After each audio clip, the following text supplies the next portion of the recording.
Wait, you mean to tell me Americans don't want to pick lettuce for $2 an hour? No. Now the farmers are crying because they can't find any workers. Ain't that something?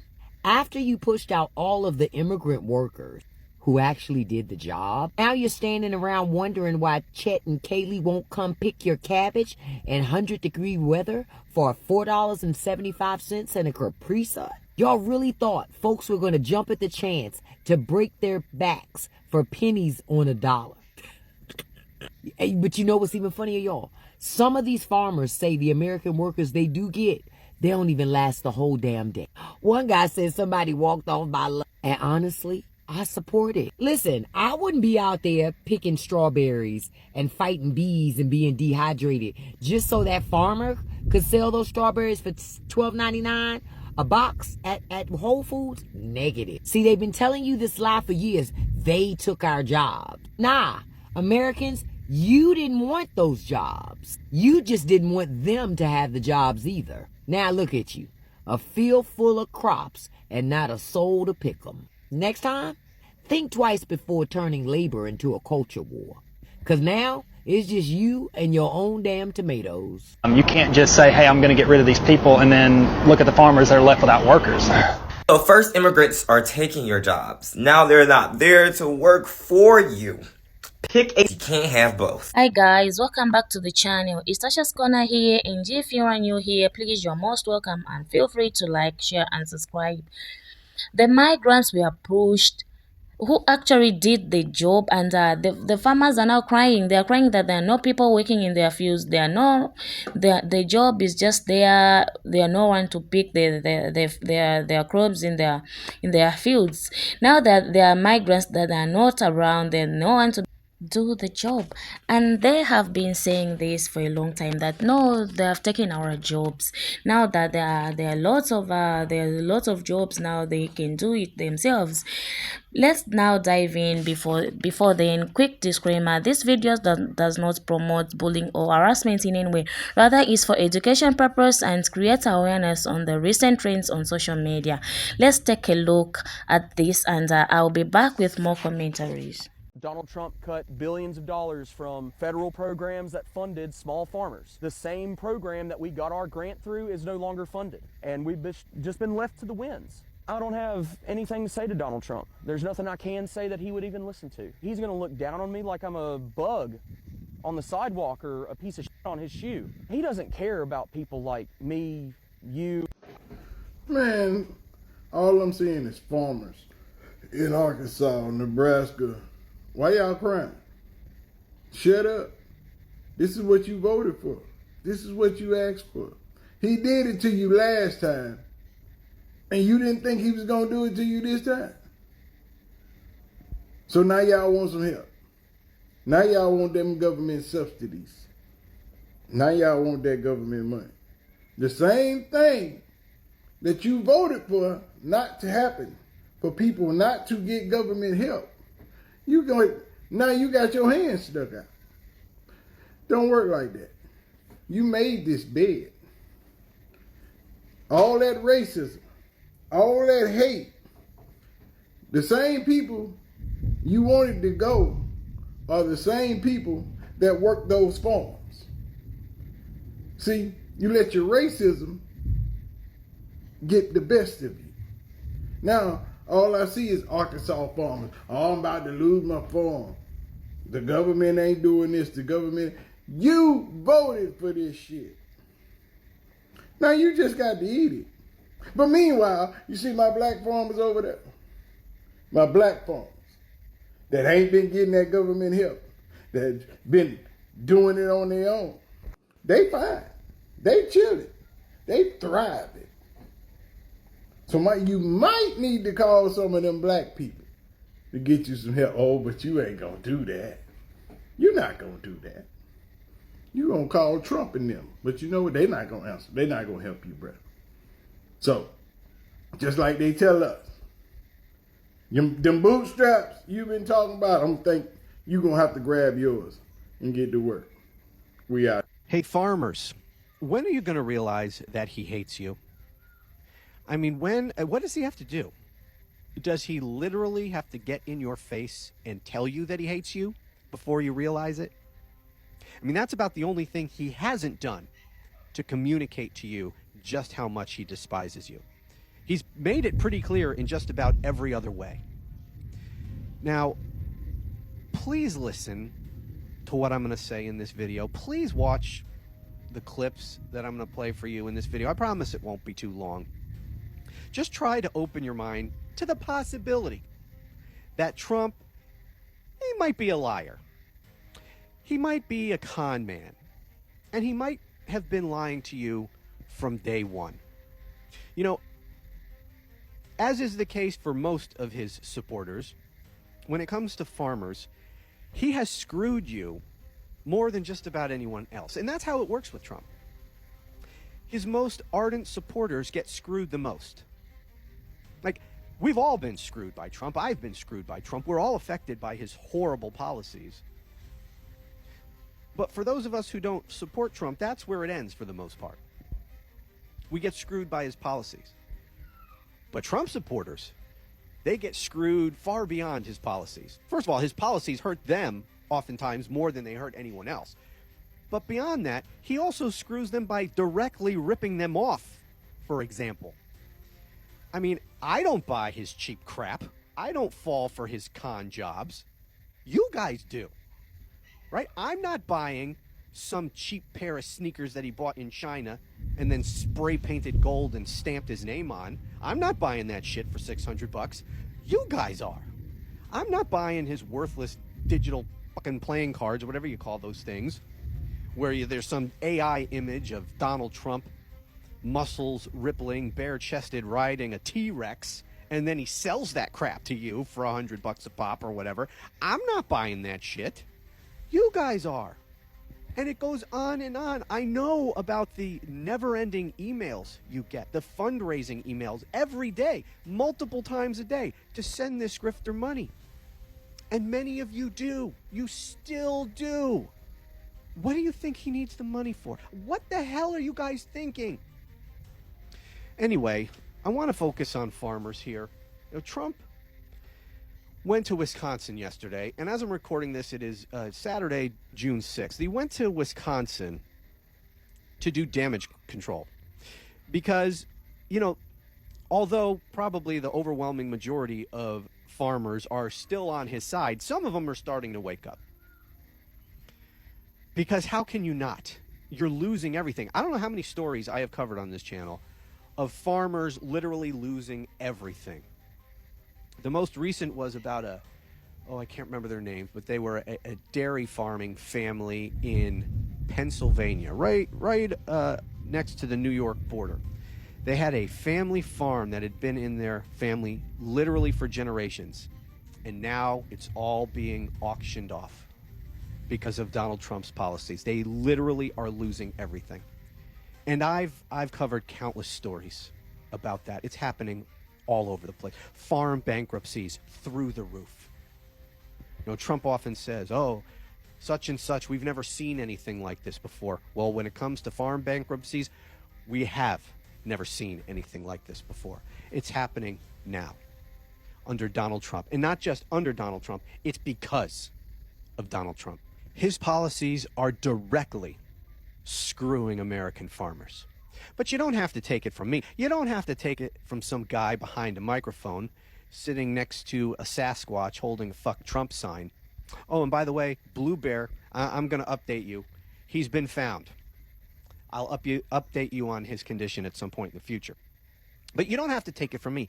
Take it from this guy. Donald Trump held a roundtable discussion with farmers in Wisconsin, and it was an absolute disaster. His mental decline was on full display the entire time. At one point, he even said, I don't need this. I got elected. Why am I here? Take a look. As president, I fought for the American farmer like no one has ever fought before. Nobody's, like I'm up here today. I don't need this. I got elected. I don't have, what the hell do I have to be here for? I got elected. He says he's done so much for farmers, but his tariff policies have caused farms to close down across the entire United States. But he also thought it would be a good idea to bring up the 2020 election, saying they rigged the election just like they're rigging the election right now, it looks like, in California. And he had the nerve to tell a bunch of farmers who are struggling as a result of his policies that the Democrats made up the word affordability, going on to say, I'm good at making up words too. There was also this very strange moment when an Olympic gold medalist put his gold medal on Trump, and then Trump says, I'm keeping it, I like gold, I forgot to touch his leg. His leg is like a rock. He even said he endorsed a guy named Tom Tiffany because of his last name, because he bought the rights from Tiffany and made a lot of money from it. And he even said this to farmers, you know, if we can, fellas, I gotta get back to a place called Washington and protect you. So if you could go very quickly, we don't need your life story, other than I like the Olympic guy, and I like this guy right over here. We're watching as Trump gets worse every single day. It's been time to invoke the 25th Amendment for months now. Something has to be done. Things will turn. I mean, it's not looking good. Like most farmers we spoke to, Daniels and Carmack say they'd rather work their fields than rely on taxpayer money. It will help pay some bills, but that's not fixing the problem.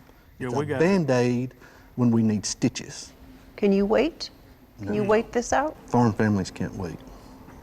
I hear it's affecting your health. Yes. 4 blood pressure pills a day. 3 different medicines. 2 years ago, none. What do you think about when you go to bed at night? What's gonna be left in a year, 2 years? Am I the one that broke what started in the late 1800s? I'm starting to believe that it's not that people are suffering now. It's certain groups of people that's starting to suffer. And now they're having to rob Peter to pay Paul. And they want the whole world to know about it because they ain't never been in this situation. I just watched all of 2 seconds of the 60-minute interview with Jeffrey Daniels. In the interview, they titled him a 5th-generation farmer. And the human in me want to feel bad. The human in me want to say Jeffrey was busting at the seams. I suggest y'all go watch this video. But what I'm starting to notice, even though these people ain't saying, I voted for this, they give off that aura, so you don't even have to have their confirmation. Now I'm questioning, am I wicked? I almost feel bad for not feeling bad for these people. Almost. Because I'm human. But these people wasn't even human enough to think about other folks above their own needs. Hell, their damn selves. So why are y'all shoving these people in our faces? Number two, the other thing that I'm analyzing, and y'all tell me if y'all are seeing the same thing. The only videos that I am seeing of people that's suffering right now, that's having to work a part-time Uber job from their primary real estate job that they've been doing over 20 years. Pattern is y'all have never had to truly suffer. And now y'all know what it feels like when you have to rely on the government for SNAP benefits, or you need a handout, you need an extension on your bill. You're literally having to figure really big uproar from people who had their SNAP benefits cut. They have been down the road of waiting for their benefits to hit on the 5th of November, and it never shows up just to find out they were denied, or they missed recertification, or flat out just don't qualify anymore. There's more people receiving the benefits than the people that wasn't receiving the benefits. So I want to talk about this article really quick because it's all starting to make so much sense right now. This author and journalist was having lunch with friends. There was a white guy and he's married to a black lady, and they were talking politics. And he says that farmers weren't worried about Trump deporting migrants because, wait for it, they thought because unemployment was so high for black people, that these black people would run back to the fields and do the jobs that the migrants were doing when they got deported. So she asked, where'd you get that information from? White farmer TikTok or MAGA Facebook memes? Where'd you get this information from? And her and the wife basically started giving him information, letting him know unemployment is only 6.8% for African Americans, and 93% of black people are currently working. Got so caught up in what they were hearing at Fox News and other places, thinking black jobs, immigrants are taking black jobs, that they just assumed they'd get rid of the immigrants and black people would take the immigrants' jobs. Sir, our ancestors did not march, die, and fight for civil rights so we could go back to the fields? What? But shout out to the Latino immigrant population that have mastered that labor with skill and stamina. This country doesn't even appreciate it enough. Oh, and by the way, when they do try to hire Americans, black or white, to do those jobs, most of them don't even last half a day. They just ghost them without even picking up their paychecks. True story. So, y'all, tell me, do you really believe that they thought black people were planning to replace immigrants in that labor force if they got deported? Because I need to know who was smoking that logic. What do you think? I just seen a guy come from Twitter and say that the white farmers was upset because they thought that the black people was gonna be out there in the fields. You better get your mom, your daddy, your auntie, your brother, your sister, your uncle. The same people that you wanted to go, you wanted them gone. They are the same people that worked in your farms. Now that you have no one to work in your fields, you are now crying for help. You let the hate of black people get the best of you. Now you are calling for help, you are crying for help. Call for the people that you voted for, and let's see if they come to your aid, they will help you. They won't even hear you. You thought you brought this upon yourselves. You wanted them gone. Now you have no workers, and now I'm starting to think that, oh, the time that you'll be like that you'll be looking for a solution, and that will take a lot of time. It will take a lot of time. It will take a lot of planning. Mm? Now that this will happen to the what will happen now? What will happen to the farmers? What will happen to their crops? What will happen to their field, their products? You never thought of that in the first place. Now that you are paying for the consequences which you which you brought upon yourselves. You are paying for the consequences when which will take a lot of time to be collected. This really is the very sad situation.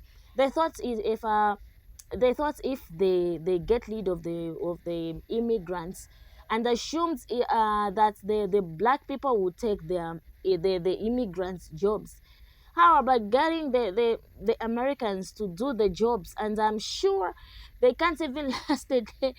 They can't even last a day without even getting paid. They can't even last. They will just go vanish. They won't even show up to the farmer.